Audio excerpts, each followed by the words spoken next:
ഇന്ന് കുഞ്ഞിനെ രാവിലെ സ്കൂളിൽ ഉണ്ടാക്കി തിരിച്ചു വരുന്ന സമയത്ത് നല്ല പെരുമഴയായിരുന്നു കേട്ടോ.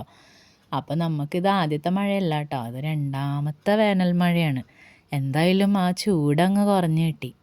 അങ്ങനെ ദേ ഉച്ചയൊക്കെ ആയപ്പോഴേക്കും നല്ല വെയിലായിട്ടോ. രാവിലത്തെ മഴയൊക്കെ കഴിഞ്ഞ് വെയിലായി. ഇപ്പോൾ ഇങ്ങനെ വെറുതെ പുറത്തേക്ക് നോക്കിയിരുന്നപ്പോഴാണ് അവിടെ കുറേ ചീരകൾ മുളച്ച് നിൽക്കുന്നുണ്ടായിരുന്നു. അപ്പോൾ കഴിഞ്ഞ ആഴ്ച നമുക്ക് ചെറിയൊരു വേനൽ മഴ കിട്ടിയിട്ടുണ്ടായിരുന്നു. അപ്പോൾ ആ മഴ പെയ്തപ്പോഴാണ് ഈ ചീര പെട്ടെന്ന് അങ്ങ് മുളച്ച് വന്നത് കേട്ടോ. കഴിഞ്ഞ വർഷം തുടങ്ങി ഇങ്ങനെ ആ വിത്തുകൾ മണ്ണിൻ്റെ അടിയിൽ കിടക്കണത്, പെട്ടെന്നൊരു മഴ പെയ്തപ്പോഴേക്കും എന്ത് പെട്ടെന്ന് അത് വളർന്നു വന്നതെന്ന് ഞാൻ ആലോചിക്കായിരുന്നു. അപ്പോൾ വിചാരിച്ചു എന്നാൽ പിന്നെ അത് കട്ട് ചെയ്തെടുത്ത് അങ്ങൊരു തോരൻ വയ്ക്കാമെന്ന്. കാരണം അതിങ്ങനെ പൂവ് വന്നാൽ പിന്നെ അതിനി മൂത്തങ്ങ് പോവുള്ളൂല്ലോ. അങ്ങനെ ദേ ഒരു ചട്ടിയിലേക്ക് നല്ല വെളിച്ചെണ്ണ ഒഴിച്ച് കൊടുത്തു. കടുകിട്ടു, സവാള ഇട്ടു, പച്ചമുളക് ഇട്ടു, ഉപ്പിട്ടു.